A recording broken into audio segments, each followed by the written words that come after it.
Great. Well, good evening, everybody. This is the February meeting of the Housing Advisory Board for City of Boulder.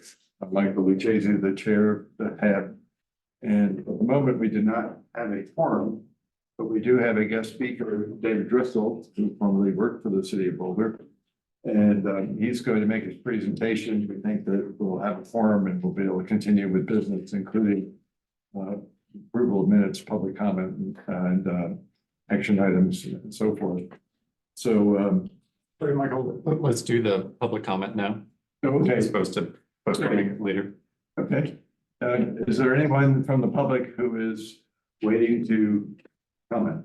Yep. Yeah, we have one. Looks like Lynn Siegel. I recognize Lynn Siegel. What do you mean? Do you want to do? You know, I would, but if there's anyone else but Lynn knows the rules. Okay. Right. She's probably tired of hearing them. Can you hear us, Lynn? Sorry, I just got in from my bike. Dave, long time no see. I can't believe it. Where are you from now? North Boulder at the moment, but yeah, Seattle mostly. Okay, that's what I thought. And Sam is Portland still? Sam is in Sacramento. He's the director of the Office of Planning and Research for the state of California. Wow, cool. Anyway. Okay, so let's see. This is the same thing I always say, Dave, which you probably remember from 10 years ago, right? The same old thing. Just let the developer pay. You know, this housing crisis has gotten out of hand. And the guy in Denver, Michael Johnson, had to cut back services like the hours of the rec centers and a lot of public services because of the housing issue, and he has to pay for it somehow. And there's no way to pay for it, right? And the evictions and the cost of cleaning up and everything, it's $6 million a year or something. I don't know. But it's way up there. And like last night, I was at the minimum wage talk. And yes, it's great to raise the minimum wage, and then the businesses have to raise the cost to the customers. It's just this catapulting thing.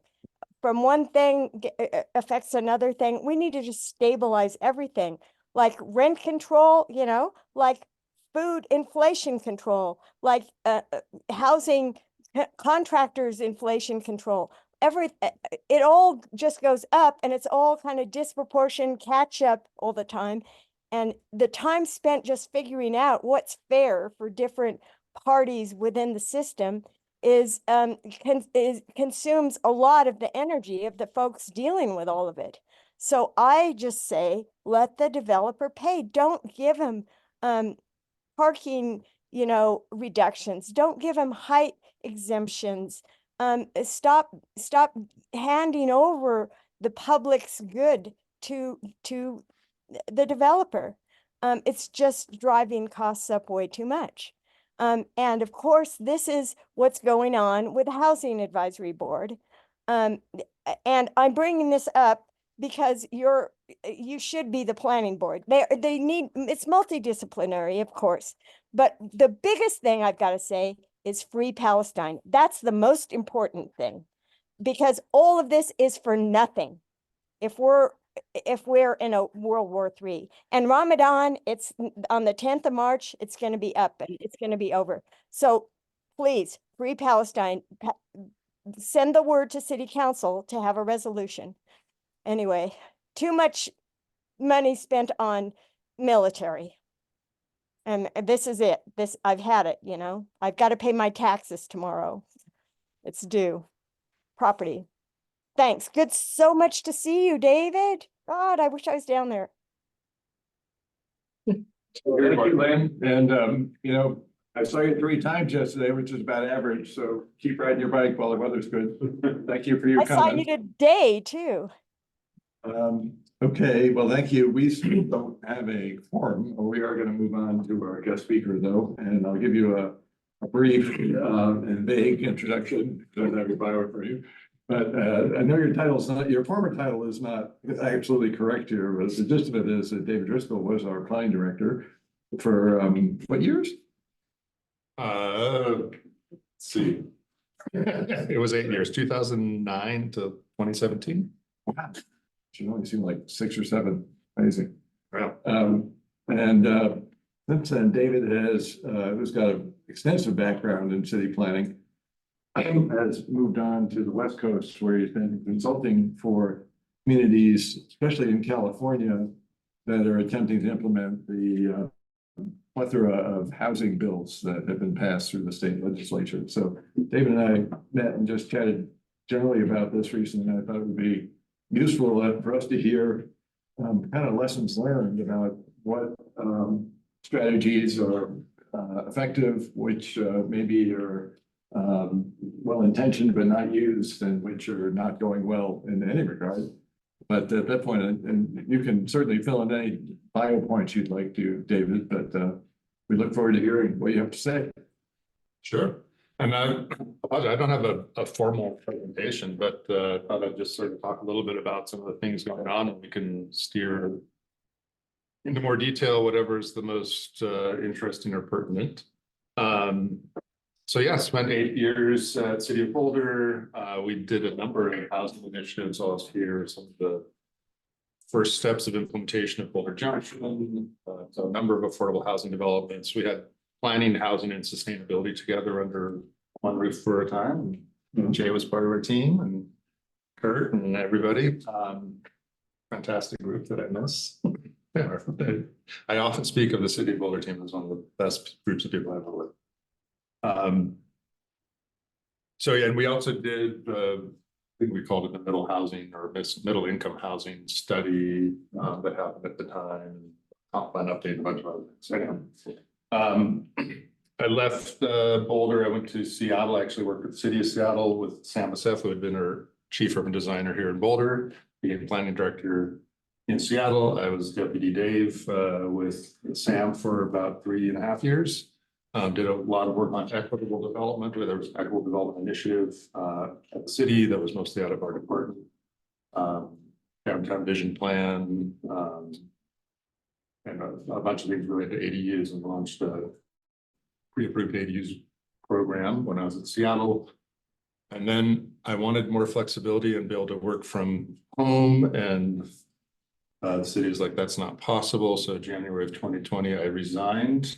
And then March of 2020, everybody went home, and I rejoined a consulting practice I'd started years ago in the Bay Area, which had been operating under Baird and Driscoll Community Planning. We retitled to Community Planning Collaborative, headquartered out of Berkeley. We've got folks all over the place. We're a small team, though, about 12 people. And we do a lot of housing work in California and the Bay Area specifically. We've been supporting the Association of Bay Area Governments for the last 3 years on a $23 million technical assistance program supporting the 109 jurisdictions around the Bay Area on meeting housing element.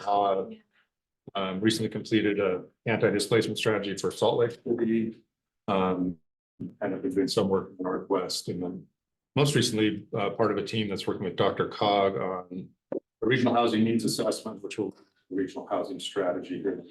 So I'll be to talk also about sort of where that's at and where it's going. You want me to? I mean, I'm flexible, so very well. Well, technical issue, do we need to take roll call and actually make this an official meeting point before continuing? We don't have to, but we can. Okay, you mind, David? Yeah. No problem. Introduce everybody as well. Or you can wait till Terry gets here too. Is the other option. Okay, well, why don't you keep going? Dave? Dave is flexible. I'm totally flexible. So yeah, so I'm currently in Boulder for a few months, dealing with the house in North Boulder, which is fun to be here and enjoying Colorado spring, summer, and winter all in one day. And yeah, so I ran into some people and asked if I'd come down and talk about some of the experiences going on in California. I think California is an interesting place to look to. A number of things that the Colorado legislature is looking at, Montana legislature, the Washington legislature. are all sort of variations of things that California's been doing for a while. I initially started doing housing work in California a little over 20 years ago, and it was a housing crisis. That was the language we used then. The state has a process in California mandated by the legislature where every 8 years the state does projections of housing need.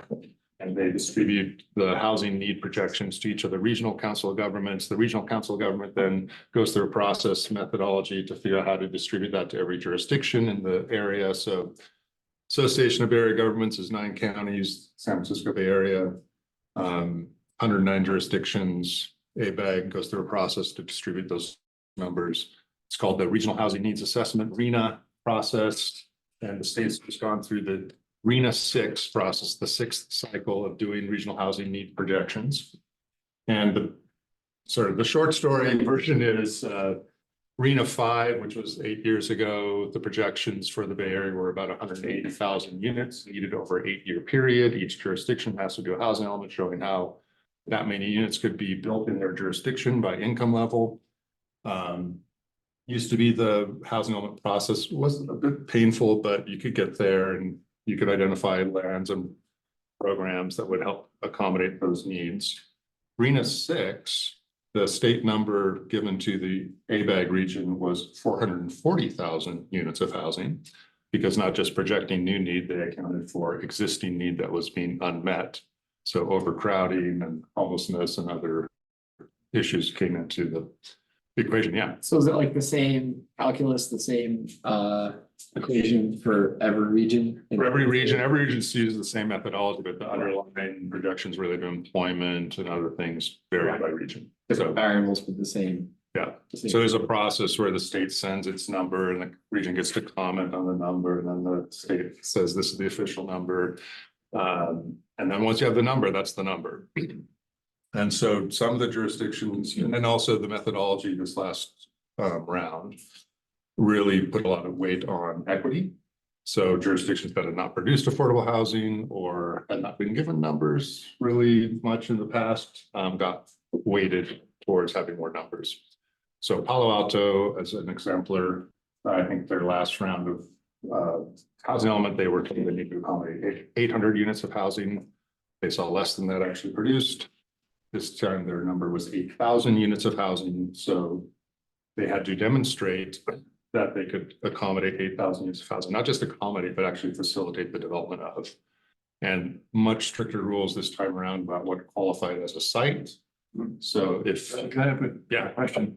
Facilitate the development of what does that mean in terms of?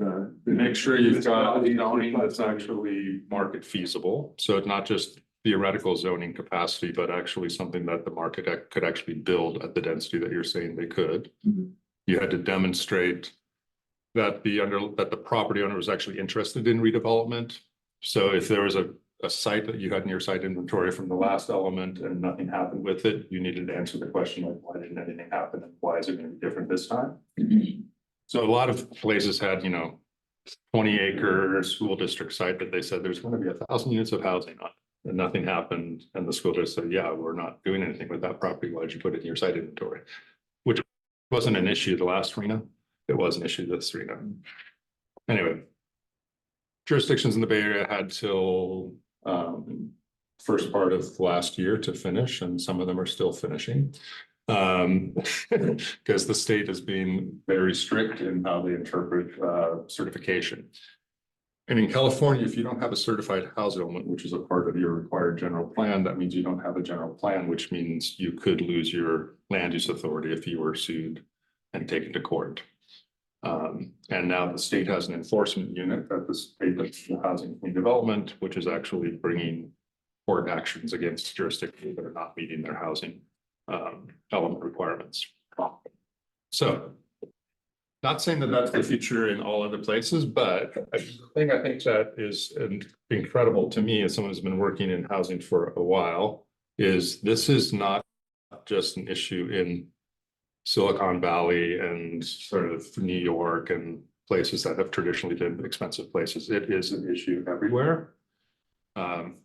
We did an affordable housing strategy for Bakersfield, California, which was the place you moved to when you couldn't afford Los Angeles or the Bay Area. they have an affordable housing crisis in Bakersfield. Did an anti-displacement strategy for Salt Lake City. Again, Utah was the place you moved to when you wanted to find an affordable place. One of the findings from the anti-displacement analysis was there is not an affordable neighborhood in the Wasatch Front that is not experiencing displacement. So if you're in an affordable neighborhood and you experience displacement, there's no stable, affordable neighborhood to move to. It is, and it's not just Salt Lake City, it's all of the Wasatch Front. Beginning, end of the day, there's just not enough housing. There's not, if you look at the numbers regionally, nationally, there's just not been production of housing to need over a long period of time.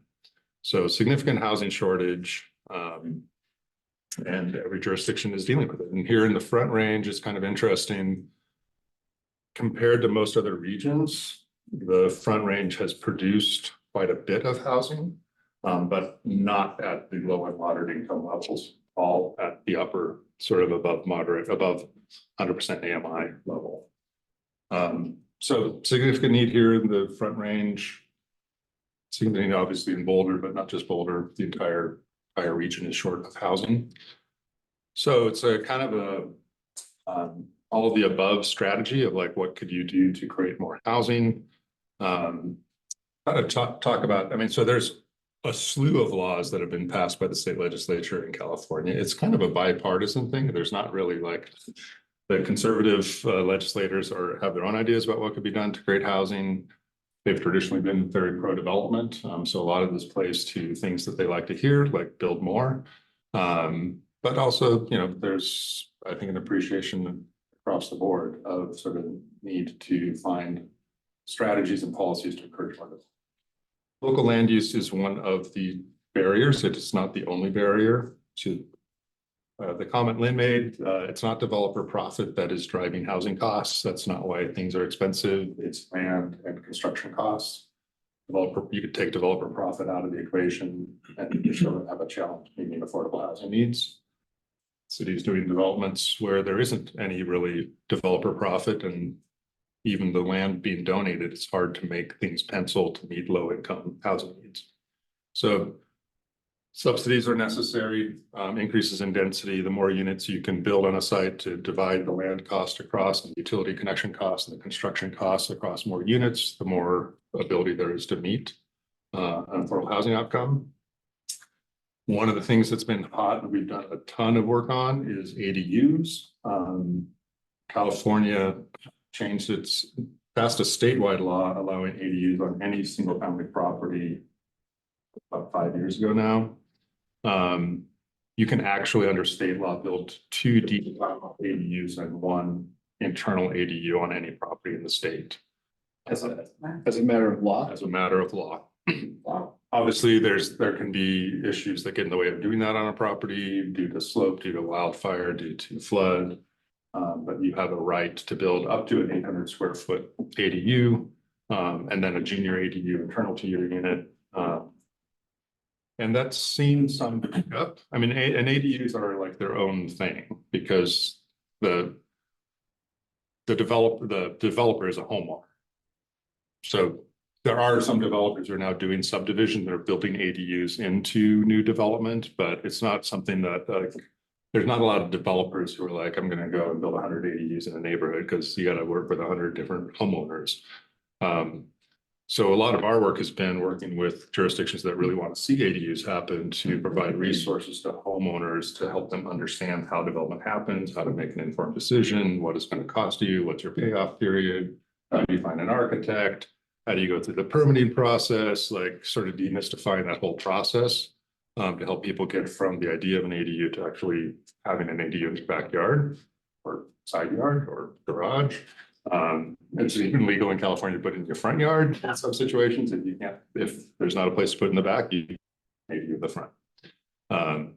So there's been, in some of the jurisdictions, in particular, Los Angeles, San Diego, a huge uptick in ADU construction. When I was in Seattle, there was a change in ADU laws by the city and a real push to see them develop. You have to take it with a grain of salt. I can say, like, there were more ADUs developed in Seattle than there were single family homes in the last couple of years. That's also because there's no place to build new single-family homes in Seattle. So what else are you gonna build? You're gonna build either multiplexes or you're gonna build an ADU in the backyard. One of the interesting things happening in ADU world is it's now optional in California. It's actually currently allowed in Seattle to condoize an ADU. So ADUs are basically creating more affordable rental housing in existing neighborhoods, which I'm a huge fan of. Yeah, it might be used as an office for a while. Yeah, it might be used for a place for a returning college kid to stay, but it's a housing unit in a neighborhood that will have multiple lives over the course of decades. A housing unit that was not there before. And particularly in terms of equity, creating a relatively affordable rental opportunity in what are often a resource. So in the equity world, we talk a lot about sort of access to opportunity. Most affordable housing is built in areas that do not have much access to opportunity. ADUs are a way to integrate affordable rental housing into neighborhoods that have a lot of access to opportunity. So Question is, they eliminated the requirement to have owner occupied. Yeah. Okay, and it's gotten any feedback on that's working? I think it's definitely been one of the factors. Washington State eliminated owner occupancy requirements for ADUs statewide. California eliminated a few years ago. So you said they paved the path to condominiumize ADUs, so you can sell the airspace of the ADU structure. Well, you can basically, you condoize the property, and the detached ADU can be sold as a standalone unit. As a separate unit, right? Which is a great way to create a more affordable sale product in an existing neighborhood. And that overrides any local regulation about like size of the lot. It varies. So the California law says it's optional. The Seattle rules were put in place with some lot size requirements and things. But then there's other things in California that SB 9, we can talk about. You don't need to go too There are far. literally like 100 laws that have been passed in California in the last few years related to housing. Do they require a parking spot for each ADU? No, so it varies by location in terms of access to transit. You can require one off-street parking for an ADU. Okay, by the law. Yeah, and you can now do that as tandem parking. Hmm. So as of January 2024. As what? Tandem parking, so 2 cars, you gotta back up the first one to get the other one out. But it doesn't require that parking. No. The state law also puts caps on fees that can be charged, and theoretically, I haven't seen any court cases around it. You have 60 days as a jurisdiction to review and approve an ADU application. And starting January of next year, if a ADU plan has been reviewed for code compliance in a jurisdiction once and it comes in again, the same plan, it needs to be considered pre-approved.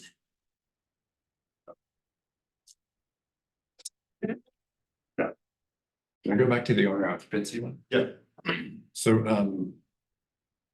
what's your experience with that issue? Or what did people say what do you think the arguments are for and against it?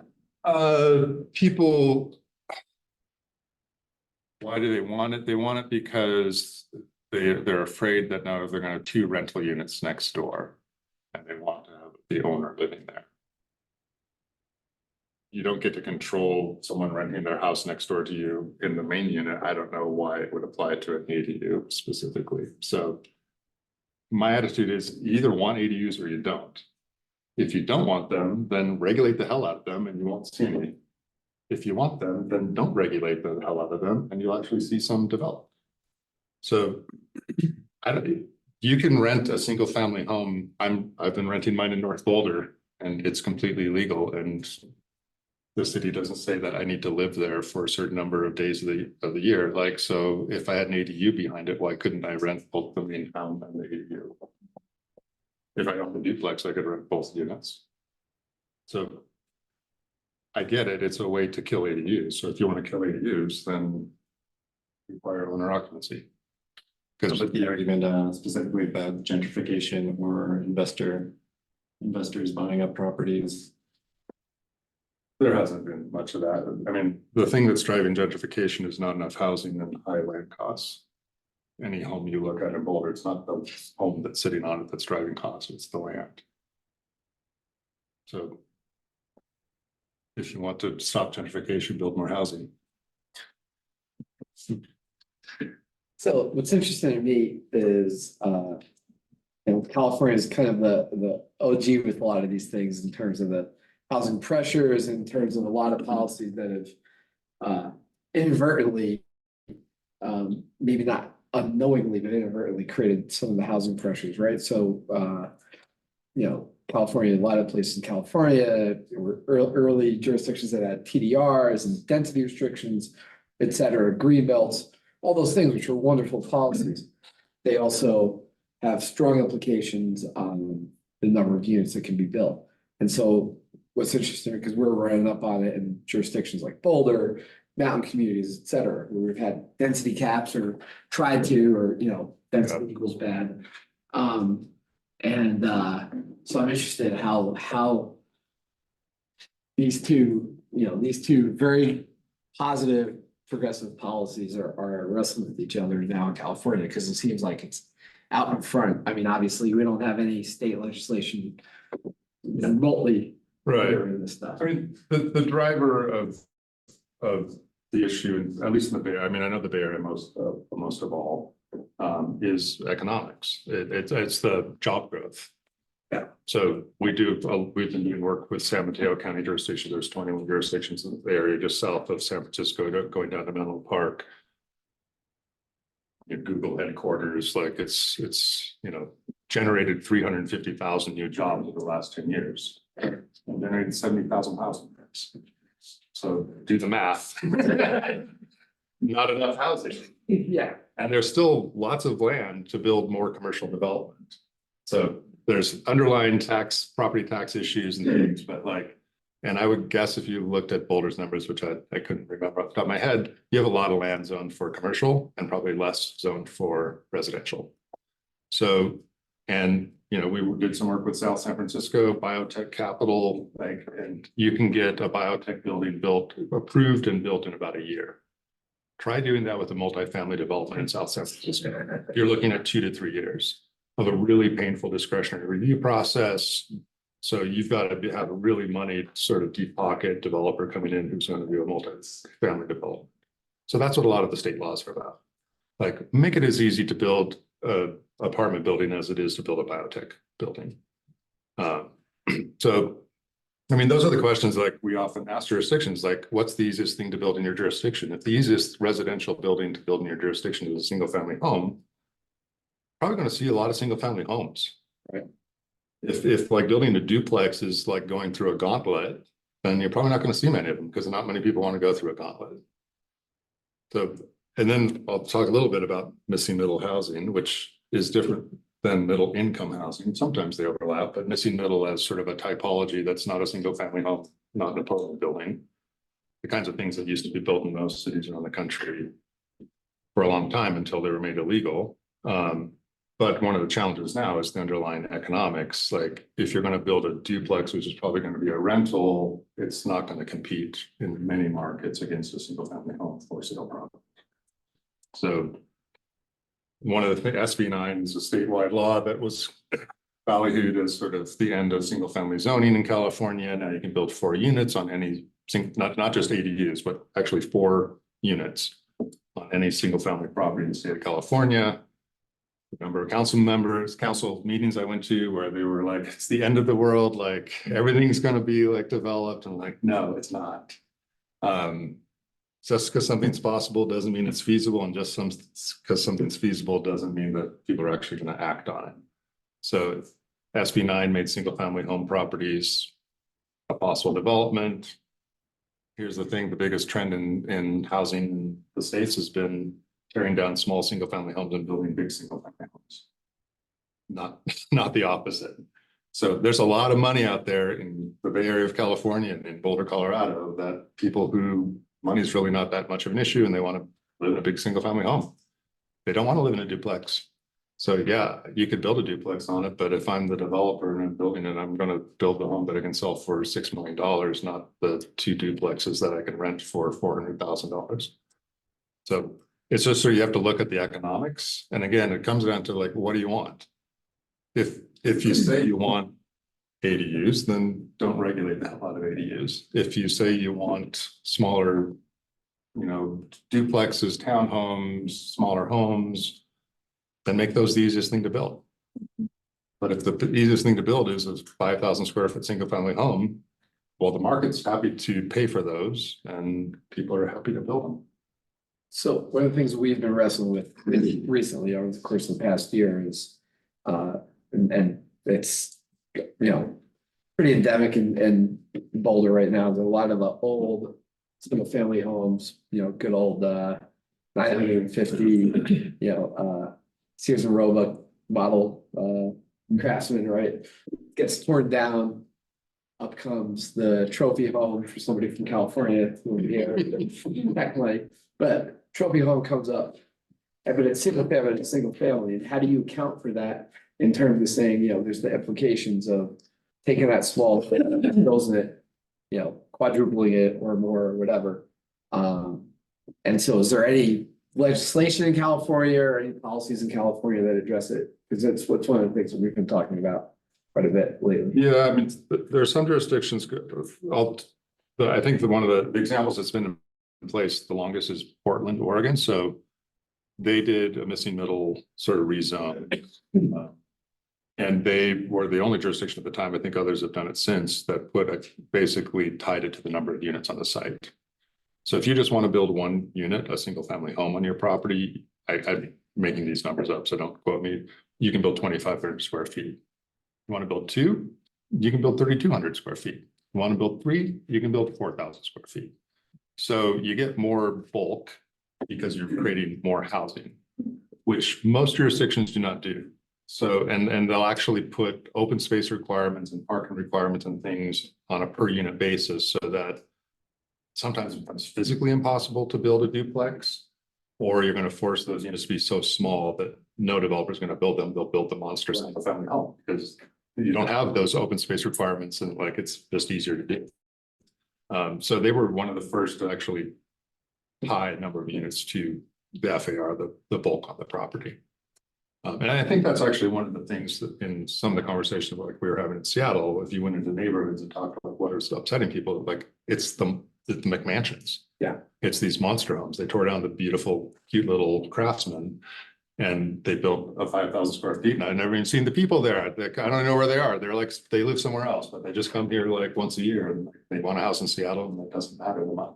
And it can't be a small house. Gotta be big. So that was one of the things where you could say, okay, well, let's talk about like ADUs and duplexes and things that actually could create housing for your friends and neighbors and your kids, that they could actually afford to be here because most people can't afford that $6 million home. So it's like in Summit County, Breckenridge, and so over 20 years ago, so we adopted density caps and TDR policy and stuff. So we have the equivalency for the TDR, and this just shows, the illustrated result, transferable development, right? So 1 TDR equals 1,400 square feet for multifamily, 2,500 square feet for a duplex. 1 TDR, same price, Yeah. or 4,800 square feet for a single family. So if you're looking there and you say, where do I get my bang for my buck? I'm just gonna build a single family, right? So it's almost like upside down from what you want to do. Right. And I've just seen so many policies like that, whatever jurisdiction you go into, where, it's well-minded, but it's just missing the impetus that we need to have to, create opportunities for housing, so. Yeah. We pause, for anybody that doesn't know, you want to just briefly explain TDR, what it stands for? Yeah, so TDR is like, so when if you're trying to stop density and everybody through the late 80s or somewhere in the 90s, through the 2000s, the whole notion is, we're gonna try to cap density everywhere. And what we can do is we cap density and then we can kind of have areas where we want density to go and areas that we want density to come out of, and then you create density rights. And so you can use that density right to take density out of places you don't want it, let them build like downtown core or something like that. So there's an incentive for it. The first PDR program was in New York City, right, building up. And so it's a transferable development rate. And sometimes it can be really attractive, right? But it's a tool that can also work negatively, right? Like I said, because, you know, if a multifamily unit, which you might want to build, or a duplex, if you're trying to get more housing, is worth that much less in terms of square footage than a single family, you're forcing single family, and then you're pushing into an area that's probably more suited for multiple units. So, but yeah, it's a good program. Yeah.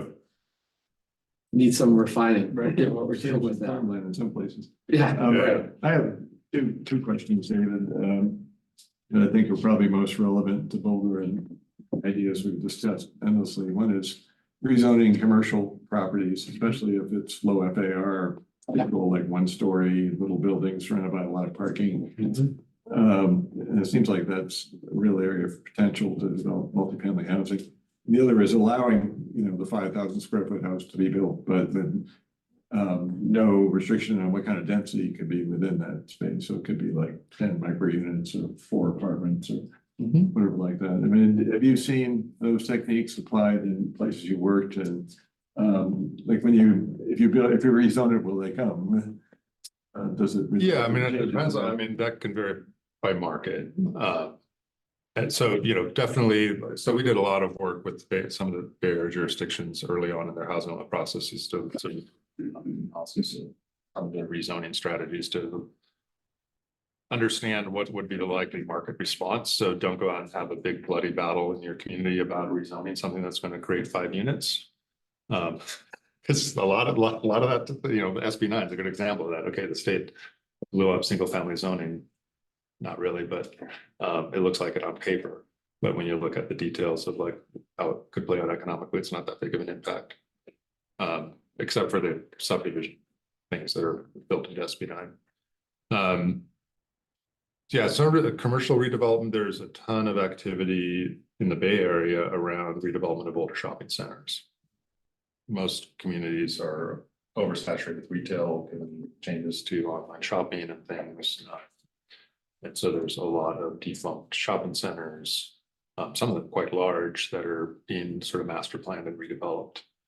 The state passed one of the state bills from last year. Basically, you can take any commercial property and build housing on it.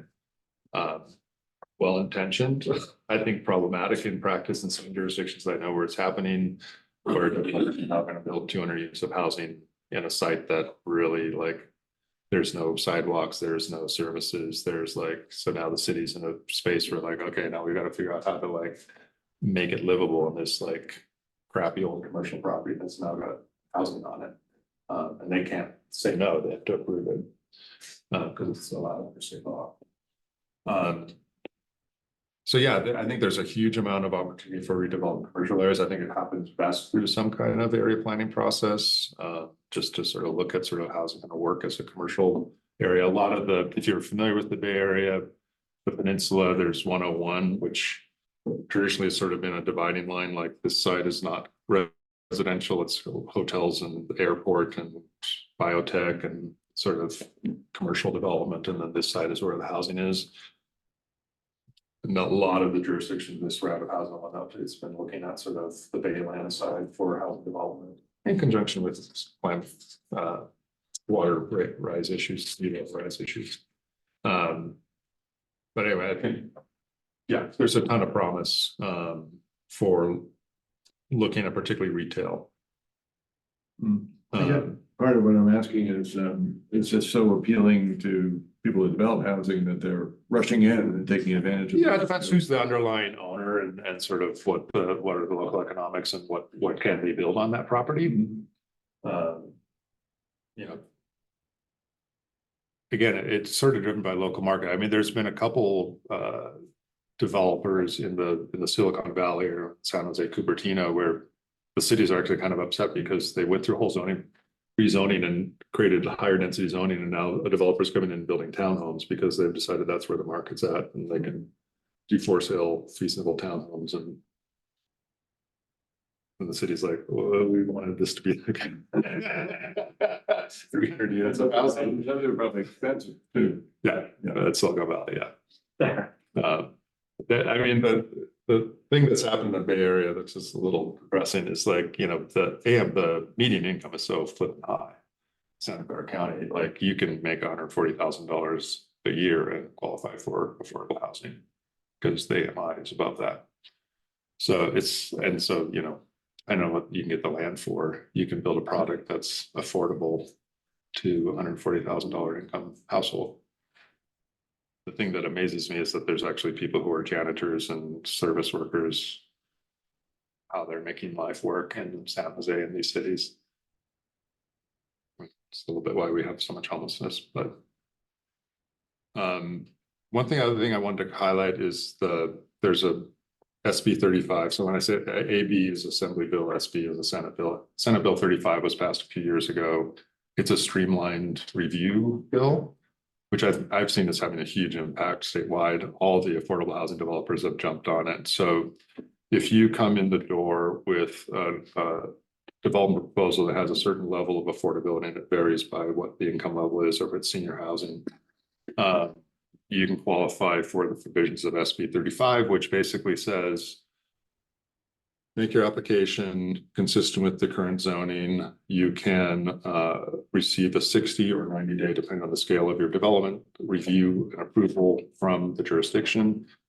They have to give you a determination in 60 days or 90 days. And the determination can be that you don't meet the requirements, but they have to tell you something. And it cannot be a discretionary review process.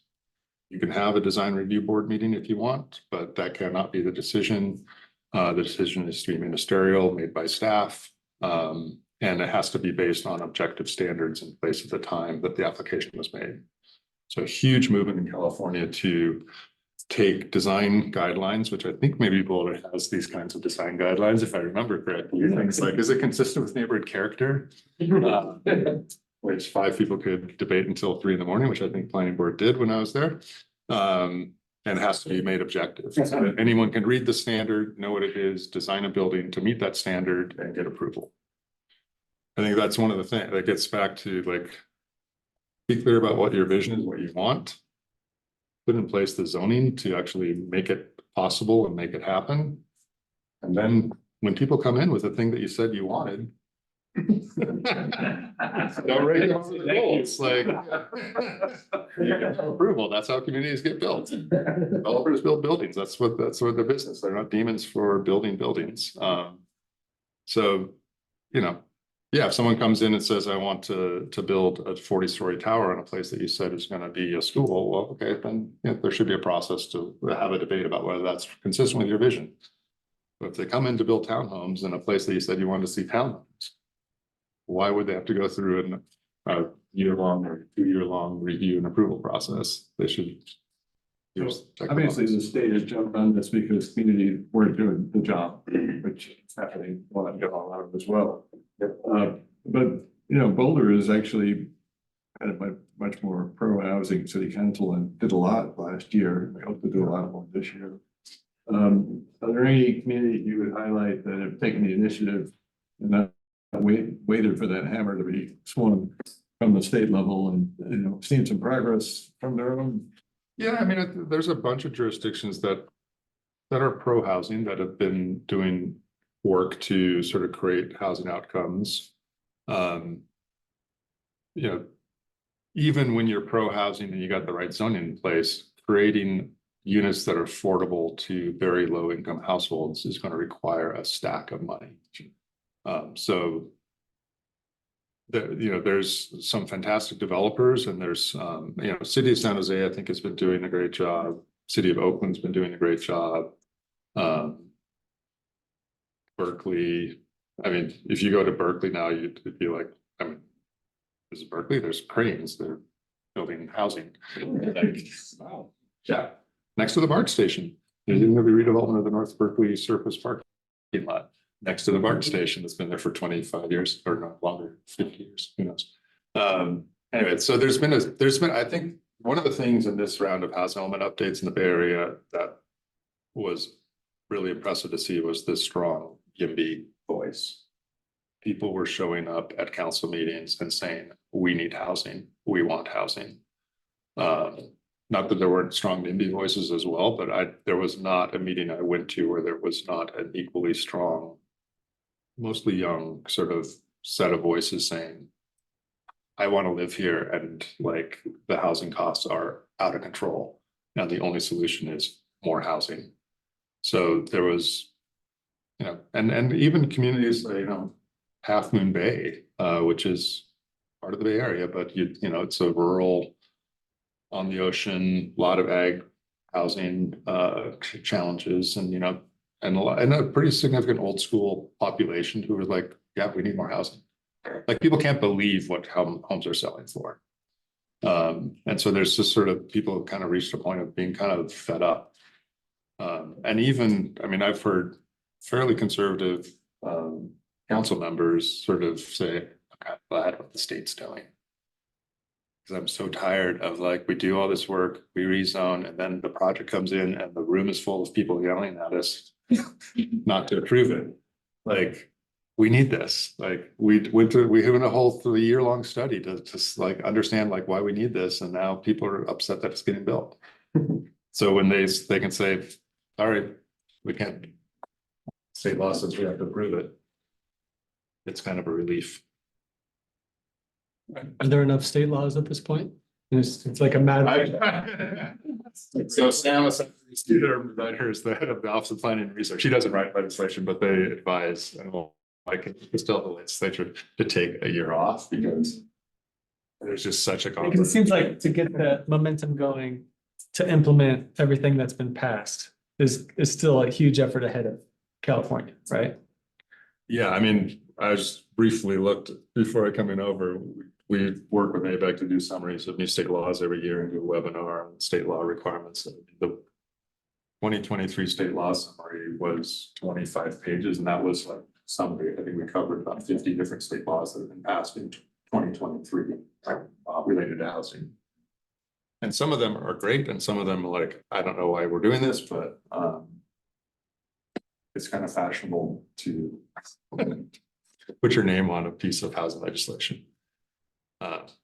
And there's just like, it's happening so quickly. Like I think there's about 5 different definitions of what a major transit stop is across different bills. So when someone says, well, I qualify for this because I'm near a major transit stop, I'm like, which bill are you referring to? Because I need to look up what a major transit stop is by definition for that bill versus another bill. So it'd be helpful if they did some cleanup. But I think there's just sort of, it's just such a sense of crisis in the sense of like, we need to fix things. But the challenge is like, it takes 5 to 10 years to know whether that bill you passed actually resulted in housing. Because even if I say you can build it, like, okay, I got to go figure out what it is I want to build, and I need to find the money, and I need to find the architect, and still have to do a set of building plans, and I still have to go get out and get a permit. That doesn't happen overnight. So that's why I think ADUs is interesting, because that ADU law has been in place for a while in California. It's showing What's the number of production? That's really high, I think. it's high. Still, even if you said here in City of Boulder, anyone can build an ADU in their yard. Like maybe you'll see 1% of single family home properties built an ADU. That would be a high number.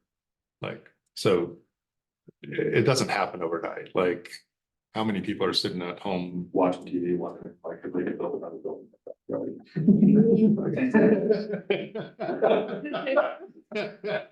Teenagers. Most people aren't looking to make a big change in their home, but some people are. But even if you decide you want to do it, it's going to take you a while to get out. Well, this has been really great, and we can talk about it all night. One more question. Super helpful. Let's take a few more questions. Yeah. Go ahead, Phil. Oh, well, I don't know. You guys have questions too, or? Well, one of the themes that surfaces for me all the time is like, I would love Boulder to have more people in it and fewer cars.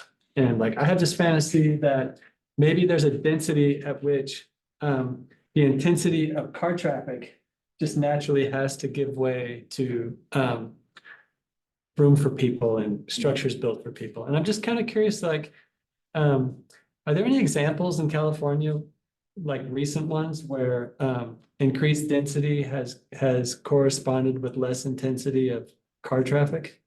And is that a goal that's explicit, or is that I mean, it's hard to break it down. I think one of the big changes that's been put in place in California is to stop measuring by level of service and measure by vehicle miles traveled when you do a development. So for a number of years, there was kind of this perverse thing where like, okay, you're going to build a big building. Yeah, it's going to generate traffic. And then you say, okay, for environmental reasons, you can't build that big building right there in the heart of downtown because it's going to generate traffic and make traffic worse. Now you measure it based on how many vehicle miles traveled is the development going to create. So that logically, if it's a 100-unit development out in a greenfield where you can't go anywhere without getting your car, you're going to have a higher BMT than if it's the same development downtown where people could walk and take transit. Because you're not going to build a 100-unit building and no one's going to ever get in a car from that building ever. Like it's going to generate traffic. So, but it's going to generate a hell of a lot less traffic than if it were out in the middle of a greenfield. So it actually is a much more consistent with the intent of environmental law to say that we should measure vehicle miles traveled, not the level of service or traffic congestion at that intersection. I think that's phenomenal. yeah, that's a good, and I like And that was years and years. Yeah. That's sort of, like, to me, it was like, this is a no-brainer.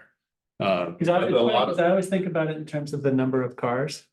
Yeah. But that shift, that seems like really useful to like think about in terms of miles I traveled. mean, if you look at the Bay Area, most of the traffic, particularly coming out of the pandemic and people are starting to go back to the office, like the traffic is people who can't live close to work and they're driving an hour each way. Like that creates a hell of a lot of traffic. If you're able to put those folks closer, yeah, they still might get in a car, but they're not going to be driving for an hour. That's New York City too. I know from New York. Mhm. People that grow up in New York, they don't even get their driver's licenses when they're 17 or Right, 18. right. It's not something you do, so. Right. So another question I have for you has to do with density as well. When I think about Boulder's housing crisis in particular, I'm always seeing it through this lens of underutilized housing. So one demographic trend that you mentioned is really rich people who just want to buy a big house in a city that they like to visit, and it stays empty large portions of the year. That seems like a much smaller percentage than the other demographic trend, which is people aging in place in large houses. They maybe had a family before, and now there's two people living in a 3,000 square foot home.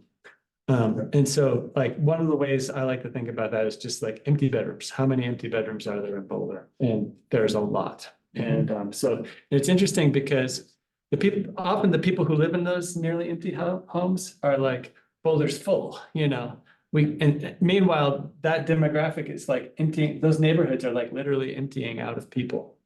And so I'm just curious, like, is this part of the conversation in California? And like, what are they doing to address like Yeah, I mean, underutilization? it's a significant part of in almost every community I've been in. So there's a number of issues. One, sometimes people want to downsize, but because there aren't a lot of housing options and choices, like, well, where am I gonna go? Like, so they stay in their oversized home because there's not a great option for them to move to that's attractive.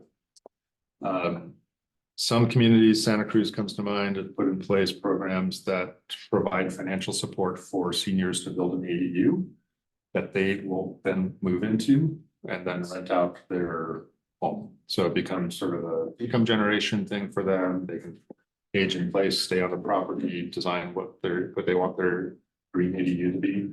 And you know, maybe you can be 1,200 square feet, so it's not like it's like a tiny home. So that's another interesting option. There are home share programs. I'd say most people aren't really excited about having roommates. Some people are, depends sort of their personality, like that attracted to them or not. There are some good successful home share programs that connect exactly that sort of older residents, typically singles, who are in a home, they've got rooms, they need the income, want the income, they actually want company. And it helps sort of pair them with people who are looking for housing, might be formerly homeless or others that, you know, are workforce. But I'd say that doesn't fit everyone's desire for the housing situation. It seems like a very niche thing Yeah. if you don't really promote it like in a big way. So there's different approaches to it, but and I think it's been particularly challenging with the rise in interest rates if you're, depending on your situation, if you're an older resident that doesn't feel like you can take the money in your house and afford to buy the thing that you want. Particularly now, like you're not going to give up your 3% mortgage to go and buy something at 8%. So that's also put a damper on people's ability within the housing market. I'd love to see better data around this too, like just to have like an overlay of population growth versus finished square foot housing growth, like I can't imagine that the amount of square footage of housing is like, it's like going this way, right? It's like The average size of a home or the well, actual. no, I just mean in terms like total square footage of finished housing. I would think that there's actually plenty of housing. What's your count? It's just not allocated the way that's like, in any way that's like sort of like you to address the acute needs, right? Yeah. Coming out of the pandemic, especially the haves have a lot and the have-nots have about anything. Yeah. So the number of people who own 3-4 homes, I'm doing work with Steamboat Springs and their housing strategy, like their homes prices went through the ceiling during the pandemic, and it's mostly people doing second home purchases. So and so you look at the mountain towns, I was shocked actually when I looked at some of the numbers, like Breckenridge, Vale, Aspen, like 75-80% of their year-round housing stock that serves their local workforce and population is deed restricted. Yeah.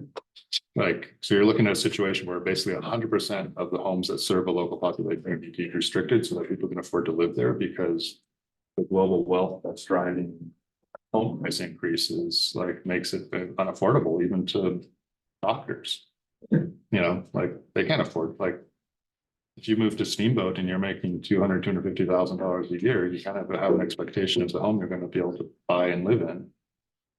You can't afford so anyway, it's Just a couple. We'll go back to your comment, so,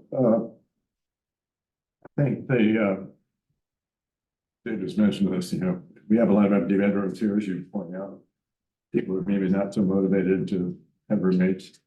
But if you could develop some kind of a model for ADUs that involves building it within the footprint of your home, which we did, great. I mean, it's so much less expensive to do that. And I don't know if that's we somehow get that in HDTV or something. I think there's also there's a kind of a lack of a narrative around like when we talk about wealth disparity, it's always in terms of dollars and cents. Right. And we don't really have the data, or maybe we just don't talk about it this way, but in terms of how much space we occupy.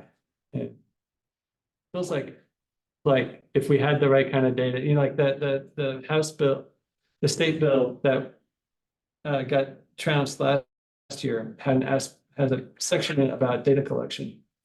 And it seems like whoever's in charge could make sure the right kind of data gets collected so you can make that narrative come alive a little bit with actual data.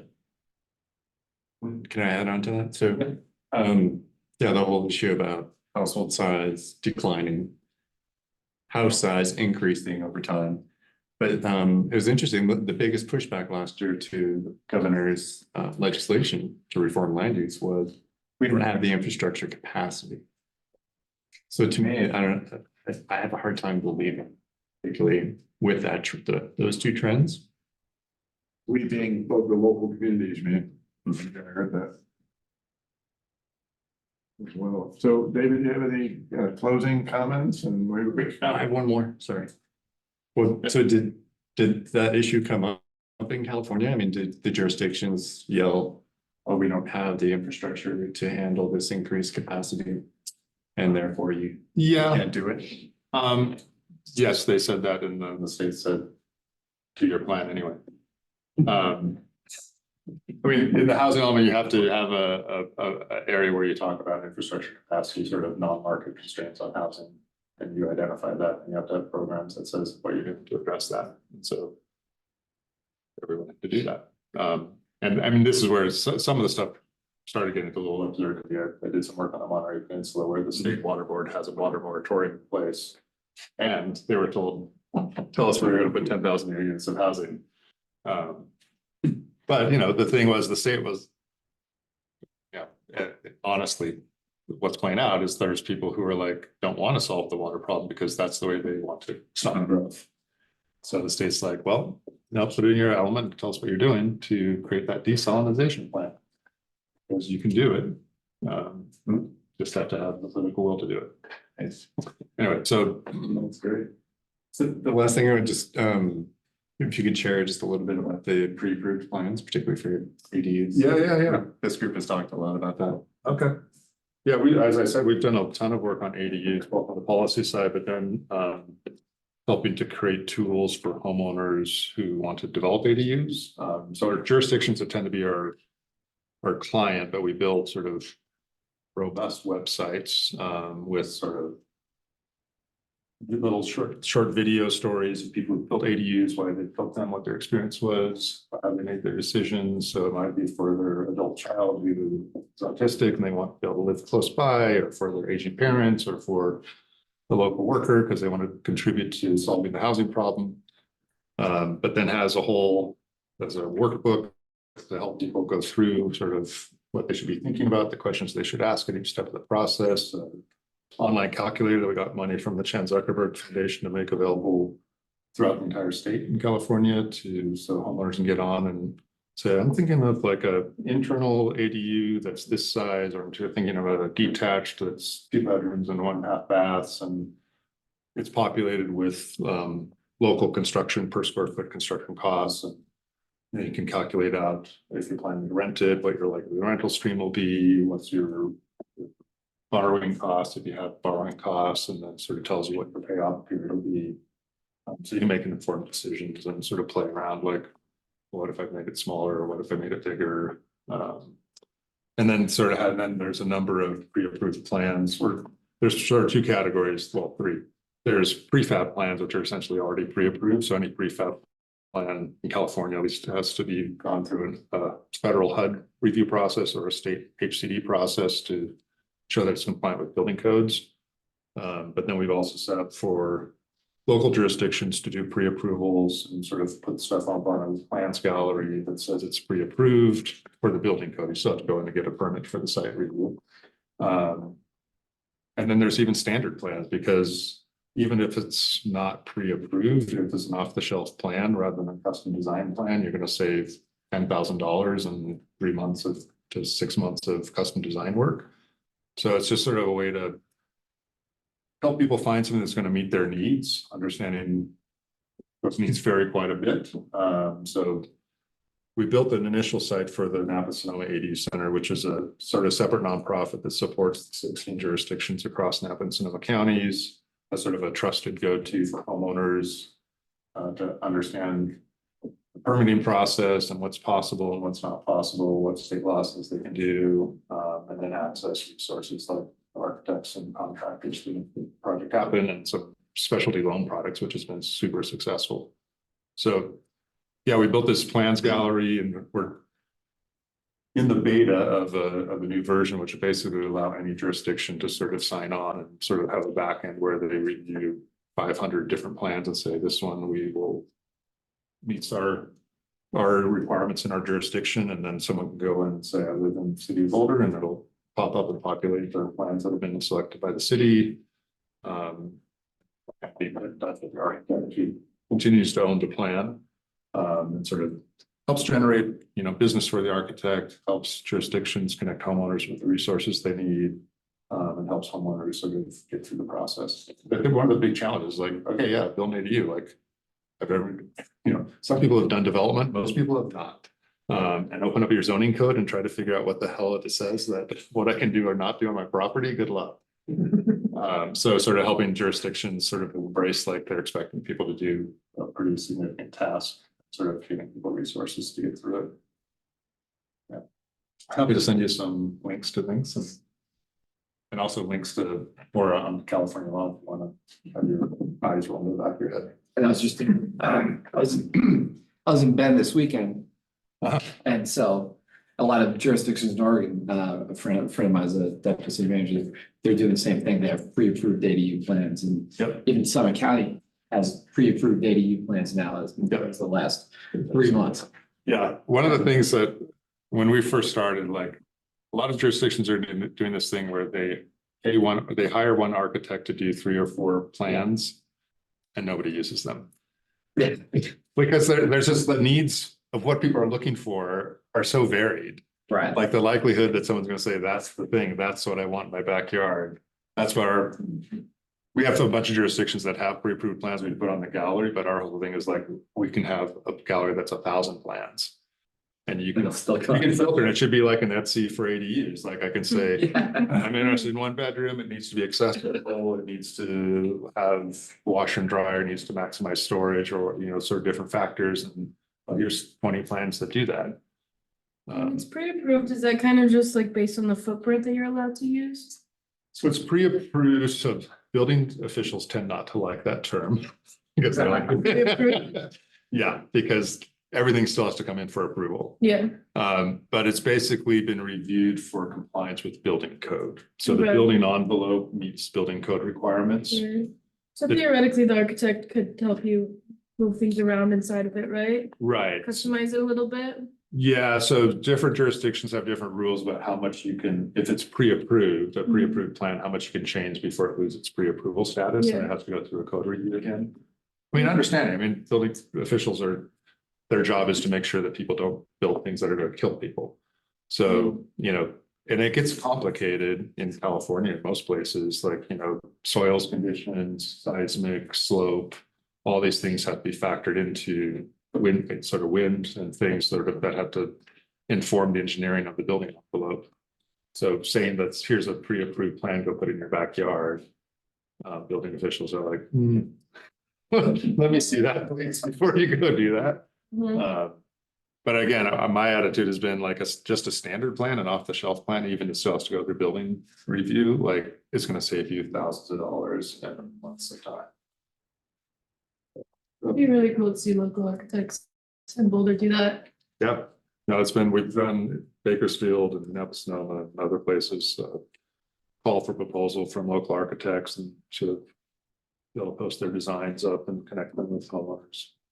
Awesome. Over there, Yeah, AI there you go. ADU.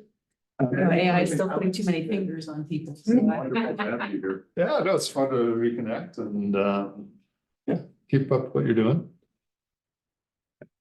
There's As soon as we come back here. I got a great team. There's a really interesting book about California housing called Golden Gate. It's worth reading.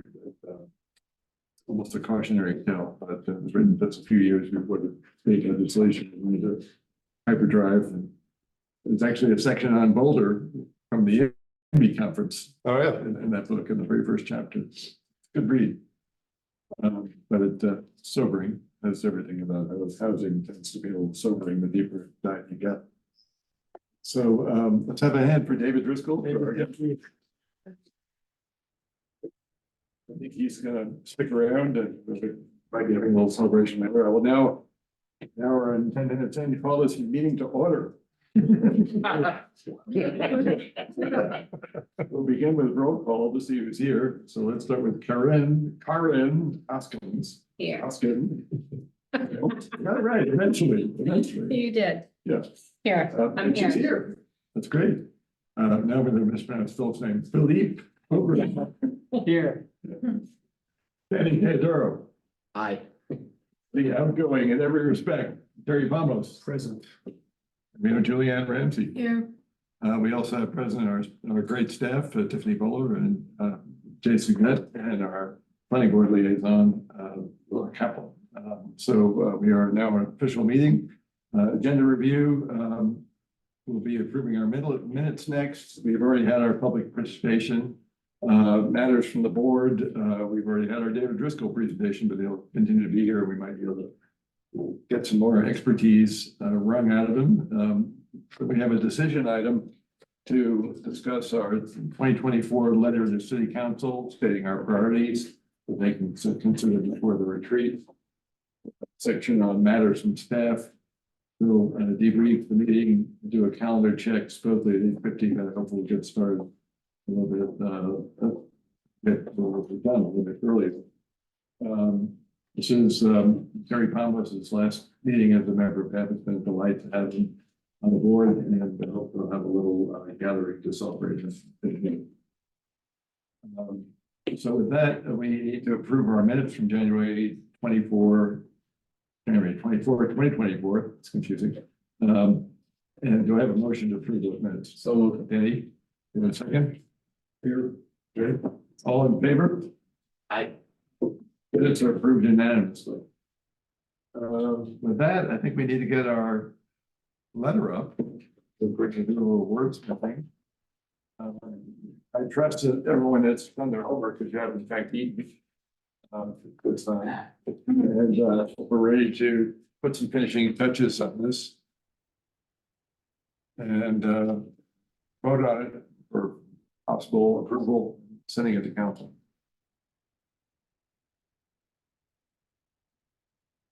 Everyone read it?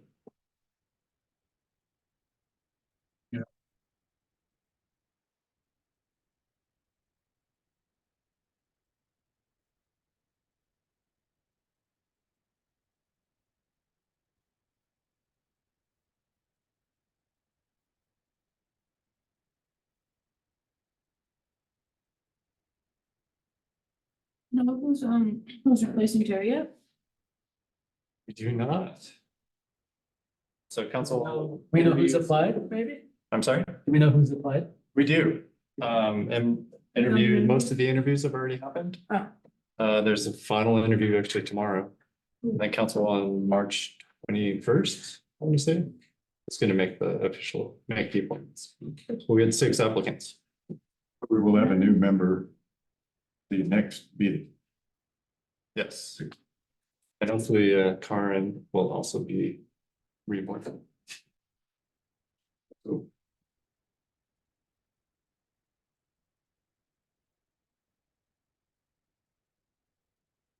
I'll just note too, like I reviewed the letter and some of the edits to the letter. I thought it was great. I usually don't say that without refraining from having some comment or suggestion, but I thought it was great. It's to the point. Hit all the main things that we had discussed. I feel comfortable with it. Great. I want to thank everybody who gave input, but Jay was especially helpful with some editing suggestions. And Good edits. Corinne had a correction that we should probably make right away. It should remind us what that was. We can make that fix. It was actually an addition. So it's in section 2, Jay. sorry, I meant to move that over before the meeting. Pull it up. Can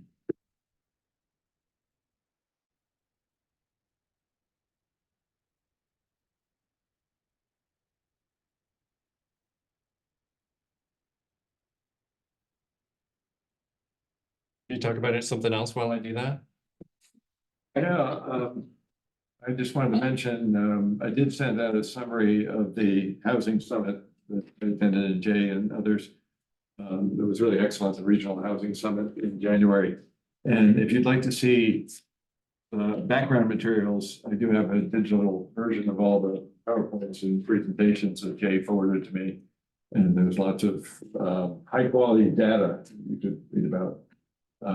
As I mentioned in the summary, the data can be a little sobering, but there is some real potential for progress with some of the new funding sources. In fact, the communities are collaborating and setting housing goals, specific housing goals that are more aggressive than what they've had before. So we could be seeing some significant progress, but we also have paper copy that if anybody just wants to glance at it.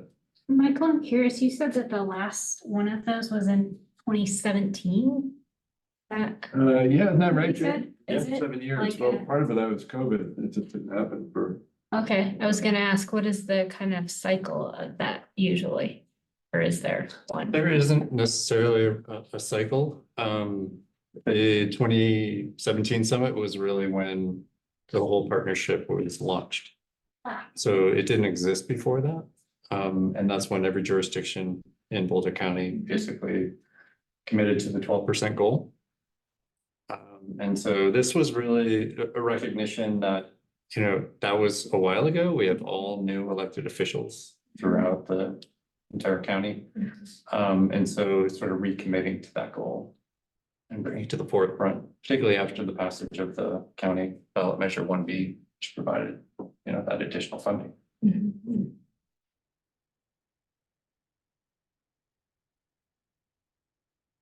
So, Corinne, I do have the text of what you sent in front of me, if you want me to just read it there. I just added it. Oh, you already did. Okay, great. I just felt like if we were talking about parking requirements, it seemed like that.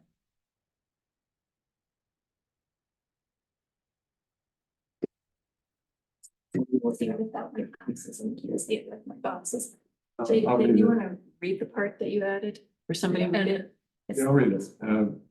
Reduce or eliminate lot area per dwelling unit density calculations in all capitalized zones. Current density limits remaining in some zones effectively prohibit replacing a single family home with a duplex or other multiplex.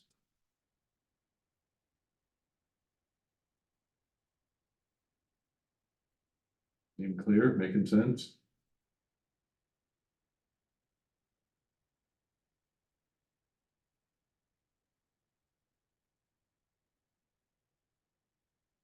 Does that need any clarification? When you say all zones, did you mean all residential zones or? Well, with the zoning. Correct me if I'm wrong, anybody, but with the recent zoning for affordable housing. Stuff that changed on January first, some of the zones, some of the zoning. How am I trying to say that? Was reduced or eliminated. But not all. So there's still a large portion where you technically can do a duplex or multiplex, but when you do the math, you can't. Right. You would need a much bigger lot to be able to build a duplex.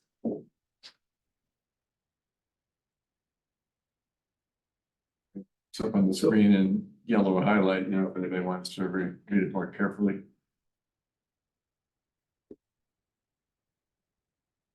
So Jay, you feel like it doesn't need to say in all zones, that it's sufficient just to say reduce or eliminate lot area per dwelling unit density calculations, period?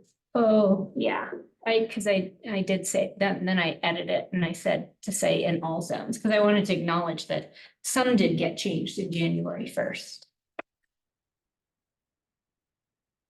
How about if we said something like, explore viable means to reduce, eliminate, or provide enhanced flexibility in lot area per dwelling calculations in all zone designations. People like that because you have to slow down.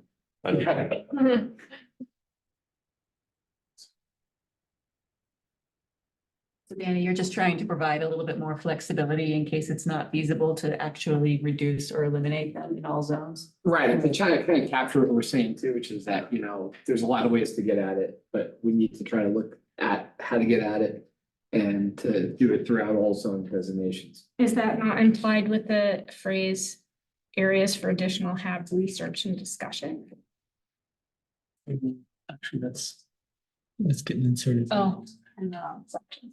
But I Oh, mean, to that. other point, ideas worth investigating. Yeah, to that point, it's that- like, we're not writing a law here. We're just. Well, it's not a law We're just- at all. It's No, I know, it's no, what I I'm doing, know, is what I'm saying. So it seems, I don't know, if you put it that way, it's a little more nuanced. So it's saying, hey, you know, we'd like you to keep exploring all this, right? That's my suggestion. So it's not remotely a law, or it goes the other way around. It's kind of softening it a little. So we're saying, hey, you know. Because I guess it's the thing too, Right, right? change it. With that, Because the big part of that to me is just the notion of, or enhanced flexibility, because. We're not necessarily just saying reduce or eliminate, but if there are ways to say enhance flexibility, so for example. Are you adding more density per lot or whatever, are you increasing that for local housing, for deconstructed housing, whatever it may be, right? In which case you're saying that's not a flat out reduction, but if you do certain types of housing. We'll be more flexible in how we do the calculation. And I think that's crucial, so. Does that capture? Yeah, I mean, I think we could keep reduce, eliminate, but I'd probably say, explore all means to reduce, eliminate, or does that reduce, eliminate, or enhance flexibility and per dwelling unit density calculations in all zones. All right, so I start again. I think it's reduce, eliminate, or enhance flexibility. Or, I think, Danny, you had started with explore ways to reduce, eliminate, or enhance flexibility. Explore means to. means, ways, Ways and means. Ways to be. Either one.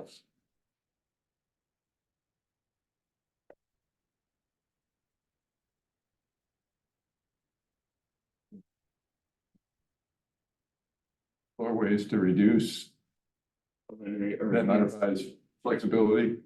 Reduce flexibility? reduce the flexibility. I want to reduce flexibility.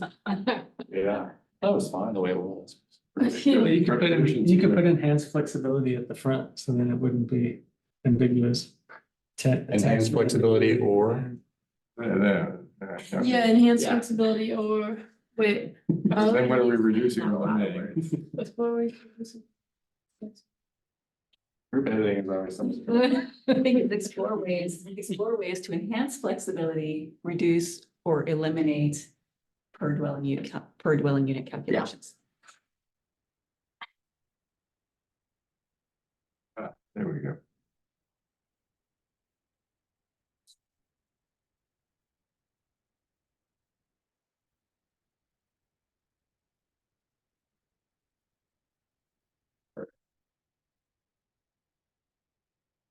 That'd be a comma rather than an or Still not clear what we're reducing or eliminating there. per dwelling unit calculations.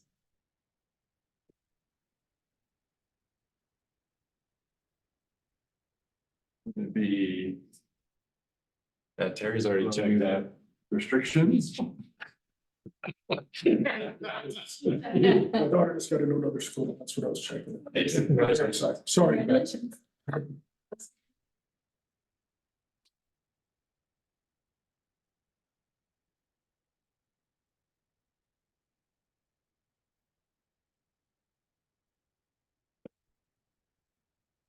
Still not making sense to me. It sounds like we're reducing. We want to be reducing something else. Is it restrictions?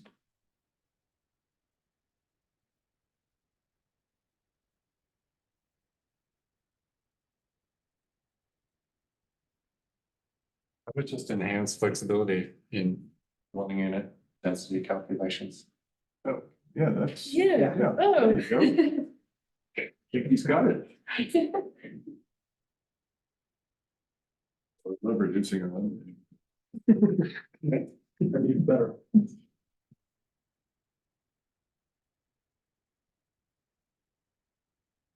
Cool.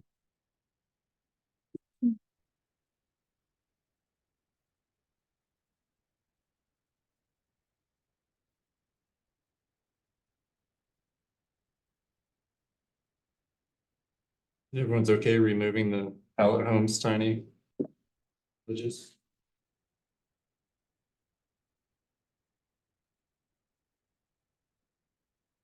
Going once. Wait, line. Well, Are you let me deleting? summarize what Jay and I talked about offline. In the version I have, it's not even in there, so. Yeah, I didn't see that. So, I actually put that in, but we did talk about it as a group. That was worth putting it out there. Council did do 2 sessions on homelessness just in the last, month? And they have kind of already passed on this option, seems, not getting any traction. So if it makes any sense to make a recommendation about it.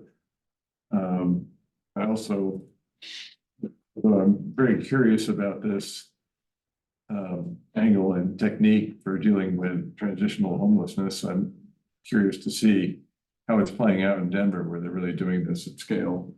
Seems like there's some successes. But having been in the city a lot in the last week, there's still a lot of visible homelessness in the usual places, and the city budget is really struggling with the amount of money it costs to implement the kind of transitional sanctioned campground with pellet homes.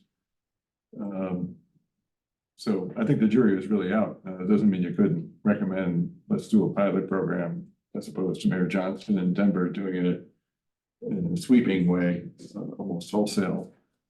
But I was persuaded that we should pull back on this one based on political reality as much as anything else. I'm happy to have other people weigh in. I think it puts, taking that out puts more emphasis on that prior bullet point, which I think is something that we've talked a lot about and maybe has some promise to it, the adaptive reuse. So I'm okay with it. And yeah, I see the rationale, so. Is it tiny village, small group of homes, or is it a village and tiny homes? I think the homeless issue should be.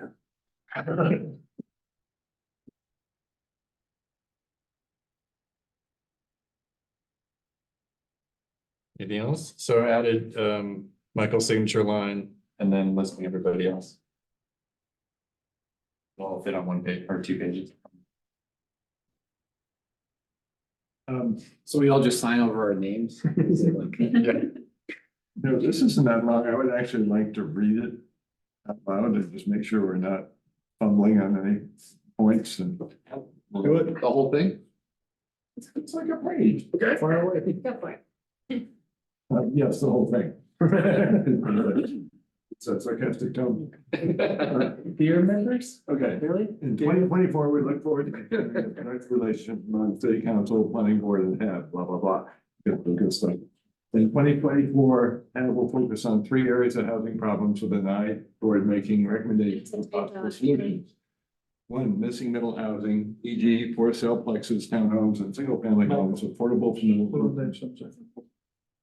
Are you wanting real-time edits as you read it out loud? Are you? No, I just want everyone to hear it and, take notes, and we'll talk about it when I'm done. Is that okay? Yep. Okay. Missing middle housing, e.g. for sale plexes, townhomes, and single-family homes affordable for middle-income families. Where can we find land and other resources to make more housing for middle-income people? So other resources mostly refers to money. Areas for additional research and discussion, bullet point airport, presumed conversion of the airport, which is known as BDU in airport jargon, into a mixed income neighborhood with affordable homeownership opportunities like Holiday, but on a larger scale. Second bullet, planning reserve, huge potential in housing development, 40 to 60% affordability required is allowed in the planning reserve just northeast of city limits. The city owns a substantial portion of this reserve area. Next bullet, comp plan update 2025. How can this embrace and align with new policies such as zoning for affordable housing, allowing for more ADUs? I think it should be a comma after zoning for affordable housing. Allowing for more ADUs, comma, duplexes and triplexes on lots currently zoned for single family only, question mark. Next bullet, convert parking to mixed use. Examine policies to incentivize the conversion of privately owned underused surface parking, parentheses, and ample supply in East Boulder and Brent to housing / mixed use. Look at incentives, zoning changes, and tax policies. 2, second subject area, mitigating high cost barriers to building affordable housing. Recently constructed affordable housing projects reportedly cost $600,000 to $700,000 per door. In addition to the high cost of construction and the costly nature of the Boulder housing market, high land costs present a huge barrier to creating affordable and attainable housing. HAP will explore ways to reduce the total cost. Examples could include deed restrictions, ground leases, reduced permitting / fees, expedited processing, allowing more density, permitting smaller units, e.g. micro units, studio units, etc. Other ideas worth investigating include bullet point, reduce or eliminate parking requirements, parking minimums add to the expense of or actively discourage production of more housing. Second, additional funding and affordable housing impact fee for the demolition and replacement with new homes and additions exceeding a certain square footage, e.g. 2,000 square feet. Next bullet, mixed use city developments. When a city develops a site for its own use, e.g. library, rec centers, etc., consider a mix of uses, including housing. This can amount to a land contribution toward building affordable housing. Final bullet, surplus public / institutionally owned buildings and properties. Consider surplus land owned by public agencies, schools, faith organizations for affordable housing. Create pathways allowing this to occur quickly and at low cost. Subject area number 3, transitional housing for a portion of the unhoused community. Homelessness at its root is a housing shortage problem that vexes most American communities. The humanitarian needs of the unhoused and adjacent issues of degraded public space and safety will not be solved in a broad stroke. A possible start could be having a portion of the population most able to help themselves gain shelter. Meanwhile, plan for more permanent housing and enhanced social services.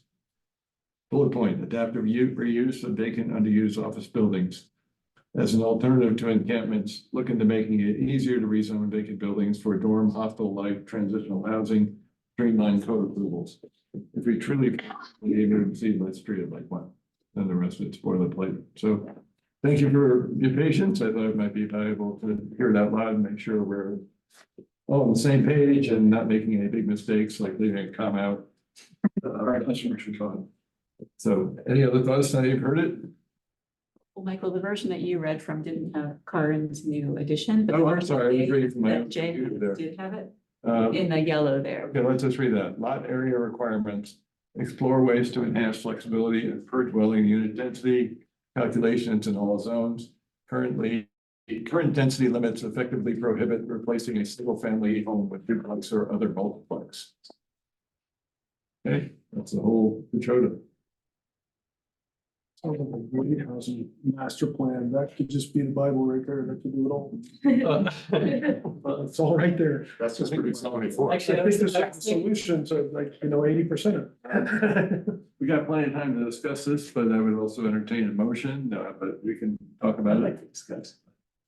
My sentiment is actually kind of the inverse of yours of like, it's a good letter to send to council as priorities that they can work on this year. Right. But as like a master plan of what Boulder needs for housing and what HAB should be working on, to me, it feels like it falls a little short of a lot of things that, that are longer range than just like, do we want to raise up to the level of city council to read in a letter from us this spring. So anyways, so and for that reason, I don't feel like I need to like debate the points of the letter or what might be missing from it in terms of. You make a really good point, and it's kind of interesting. I mean, these are effectively recommendations. Yeah. But we're also saying they're items for study, which we need to do. Yeah. Some of these things, they're aspirational, if you will. I don't know. I think you create 10 things that, hey, if we can do 3 of these, great. But they're 10 great ideas, or 8 or whatever. Great ideas, tools, ideas, concepts that, hopefully some of them can get implemented somewhere and they'll help. And the question for you, Philip, is do you want to suggest any amendments, additions, changes, or are you okay with this? I'm okay with it. Okay, that's the question for everyone. I think Paul made a great point. I think, in all the years that I've been here, we always have that challenge of trying to parse our words in this letter and keep it to a couple of pages and stuff like that, so that they actually listen to us with what things are we losing. by keeping it as direct as it is, so. Like, I want to study the economics of land markets and think about ways to invert it somehow so that we can have a healthy land market. But that's not appropriate for a letter to the city council. What do you mean by That's a wonderful. What do you mean what I mean by it? It's like a big idea that is like needs No, needs land people market. thinking about it.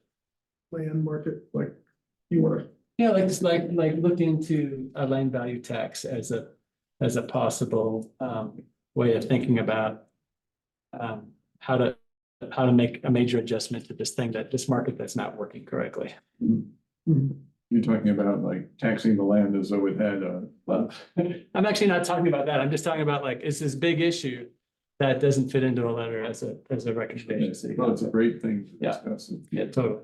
since the tax bills just came out.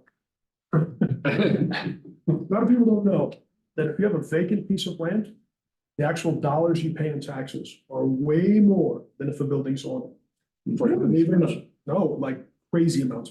That's true of Boulder or It's just true about? everywhere, here a lot, but if you have a vacant 8,000 square foot lot, residential, commercial, whatever you want it to be. The dollars you pay in that 8,000 square foot lot, if there's nothing on it, versus 1,000 square foot home is like more than double. Your ratio, 4 times as much. Is it 4 times? Because, Don't remind me. is that government saying, hey, build Build something on this something, block? I don't know Yeah. what it is. I don't know the logic behind it, but that's just a reality that my last bit of real world knowledge to send out to the other board here. Don't own a vacant piece of land because you're gonna pay a lot more taxes on it than if there's an old beater house on it. I had a super rich client that had like 400 acres in Breckenridge, you wanted to build a yurt on it. That way. Don't- Or don't get the laugh, reduction in But I just had a very long discussion with the county planning department about what qualifies as a house to make this parcel of property not vacant, and it was, in case anybody's wondering, fixed foundation, right? You have to have a foundation. No, it doesn't have to be crawl space, it could be slab on grade. And a house that's habitable, kitchen, bathroom, Yours. 500 square feet. Size, Ranges The yurt didn't work. tens of thousands of dollars. With Something property. more than a yurt. What about a parking lot or storage? Is that an option? Doesn't qualify. Would be nice though. But then if it's commercial, it's always that higher ratio. So parking lot is still considered a vacant lot. Parking lot's great a lot. Okay. Gotta have structure. Keep those expensive. Yeah. There.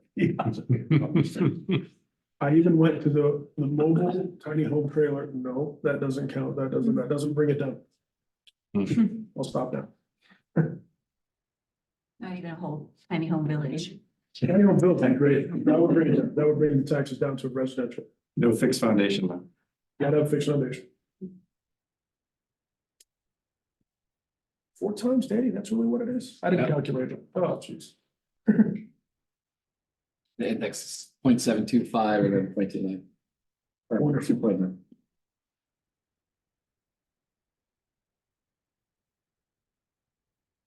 All over yourself to make a motion. I move, we adopt the letter as is with the modification made by Karen You and. just had to take Terry's last move. I'm sorry. Go ahead. Let's do it. No, go ahead. I'll tell you what, I second it. Look it up, I'll second it. And the modifications that Michael just made when he was reading it for the grammatical changes. Sorry. Second, absolutely. All in favor of adopting this letter and sending it on to council, say aye. Aye. And I will add that in all the letters to council, probably been 5 or 6 of them at this point, this is the best one. Without question. It's the most on point, the most informative, it's got hidden suggestions in there, which are nice. Hidden in plain sight, suggestion, and it's really good. Great. Only took 4 meetings. Thank you. You know, it's interesting, I think. 4 months. based 4 on meetings, yeah. the- Wow. Based on the instructions we got from council, they probably would have been happy with like 3 bullet points, a total of 10 words, but. Put the 10 bullet points in there, it's better. Like, who's ever known me to say 10 words, probably know it, but. I don't know if you guys were here, but do you remember the letter to council that was really actually attacking council, telling them that they were like Remember that? Like, what are you, crazy, you're doing? And I was like, do you really want to sit on council? And everybody's like, yeah, I'm like, oh. You guys were here. You remember that one? Yeah. I'm like, what? I also remember that meeting. No, like midnight.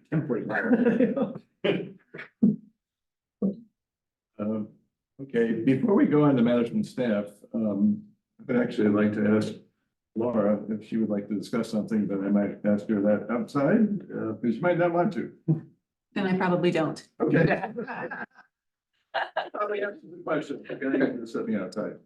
I think we can go on to the next item 6, then matters from staff, and take it away, Jay. So just really two things. So next meeting, we invited Brian Rosberg, who's the executive director of Housing Colorado, come and give an update on a legislative session. So this should be really interesting. We'll also welcome our 2 new members. Hopefully they can make it, or hopefully returning member. And then what else was I going to say? So Michael mentioned earlier, be interested to hear more about the planning reserve. So the baseline urban services study has started. City hired a consultant. I think I talked about that last time. There was a site tour last week, a week before, where a bunch of staff went out and drove around, walked around, which I had never actually done. I've only seen it from the highway or from at this flooring parking lot. But we walked halfway down the 30 acres that Housing and Human Services owns. And it's a really nice piece of property. It's nice and flat. It abuts this escarpment that drops down a couple hundred feet. No, they were closed. They're closed? Yeah. Like closed permit, they're. No, they just weren't open on a weekday. So it's like, what? Firing range. But if you haven't been out there, I would highly recommend it. It's mostly dirt roads, or all dirt roads really. But there are a lot of single family homes, which I was a little surprised to see. So it is a bit carved up. Who's doing the study? Who's doing the baseline study? What company or what group or whatever? Remember? Do not. Hmm. It's a big firm. No, like national firm or? Yeah. Okay. I don't know why I can't remember their name. And expert as anybody from out of town, you know? Yeah. Yeah, so basically the big open parcels, which is what I think most people think of when they think of the planning reserve, they're all city owned. Like I said, there's some pretty large single family homes out there. So I think aggregating those parcels might be a bit challenging, and I think it might take longer than a lot of people think it might. But that doesn't mean there are huge opportunities out there. And like I said, the escarpment that's on the edge of the planning reserve is nice and flat. And then at the edge, it just kind of drops off. And all that land to the north, it's all open space. So it's going to be pretty impressive. And then that drainage goes towards Boulder Reservoir. That's all Boulder Valley Ranch? Yep. So, I have some interesting maps if you guys want to look at them. That shows what it looks like on chip parcels. Does the planning reserve include the Gateway Fun Park? It does. It does. And what else is there? The VFW Falls, The Forest Service building. Forest Service building? Atlas There's a lot more out flooring. there than you think. There's more on that side of the street than, you think about until you get in there and drive around. I mean, how many homes are out there? 20, 30, probably? I'd say more. More? And then the lot sizes are 8 acres to 30. I mean, there's big different lot sizes for size of home. Yeah. And there's some industrial stuff that landscape company still out The there. nursery is still there. Nursery, Yeah. Correct.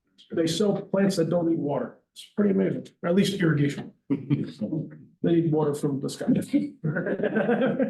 Jay, the maps say AECom. Is that the firm you're thinking? Thank you. I don't know why I couldn't think of it. It's largest. A lot of firms with things like. Yeah, it's not bad for names. Oh, good, yeah. Where they based out of? Denver. Denver. I think. When's that study supposed to be done this year? I would hope so. Shouldn't take that long. No, that study's just to determine the feasibility of the services, right? Is that the idea? And if we have enough services to potentially expand out there. I would assume if they're looking at the cost to extend service. Yeah. Put a price tag on the, Costing, yeah, and there'll be three scenarios. Of just, pure numbers, potentially how dense that development could be. are they gonna ballpark the price of, infrastructure, roads, utilities, all that? Everything. It's exciting. It's gonna be pretty, Cool. So I got an idea. Every year we've done a tour. It's been a lot of fun, usually biking around Boulder looking at affordable housing.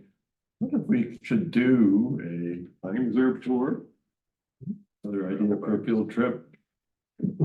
Go out to Longmont and look at the tiny home village. The one built for veterans. Yeah. Move those two together. Depending on how ambitious you were, we could go look at some affordable housing in South Boulder. So that never makes it into the bike tour. For us, it'd be a spring field trip. Cool. Well, that's your list. Anything else, Jay? Anything else people are curious about? Oh, yes. Do you want me to say, or would you like? In May, I wanted to see if we could shift to the 5th Wednesday instead of the 4th. Because of scheduling, I'll be out of town and I don't want to leave him all by himself. Definitely, yeah. Go.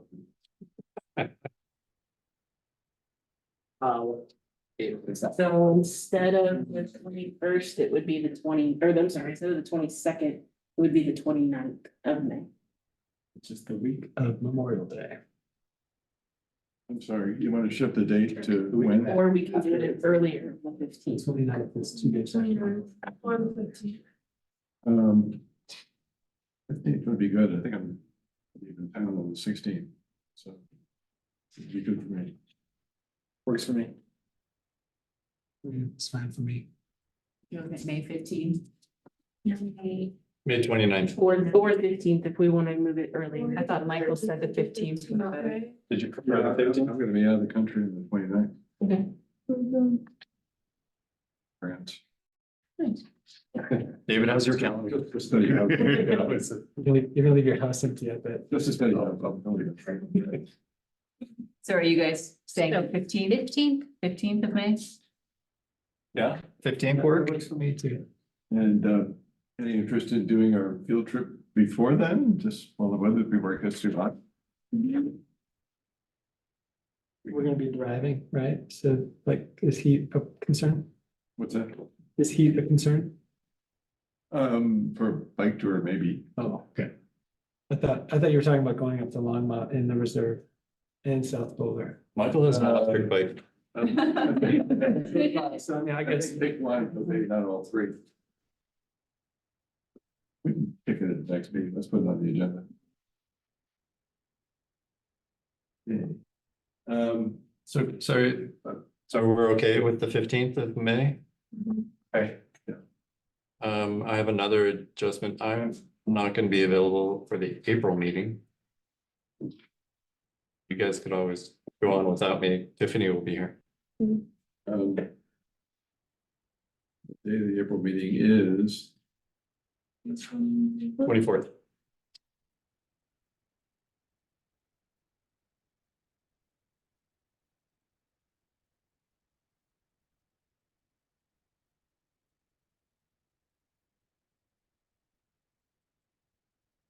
okay, we're keeping the April 24th. I'd be preferred, I can't do the 17th. Third, first.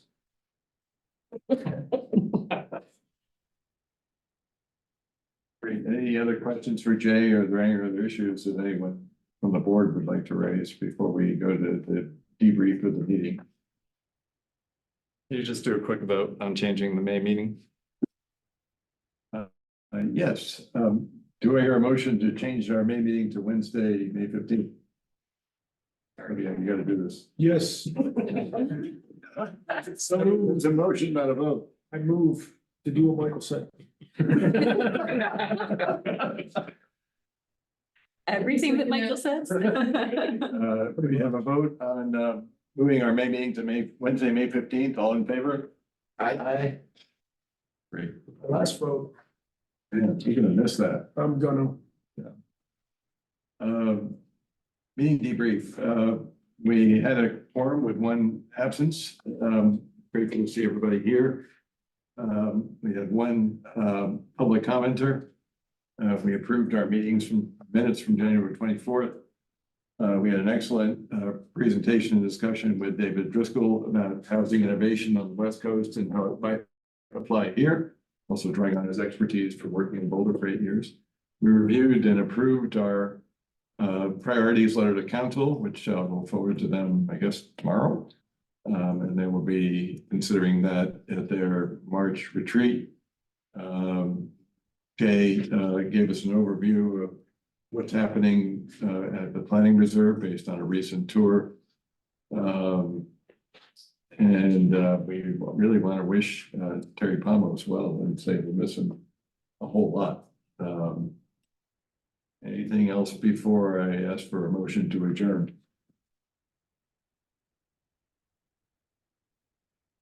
Terry, do we have to motion to adjourn? I think so. Do we? Yeah, all right, I move that we adjourn. I second. Anyone not in favor of adjourning? Terry wants to stay forever. Thank you all. It was a productive meeting. You know, And we'll be, we started at the council chambers, right?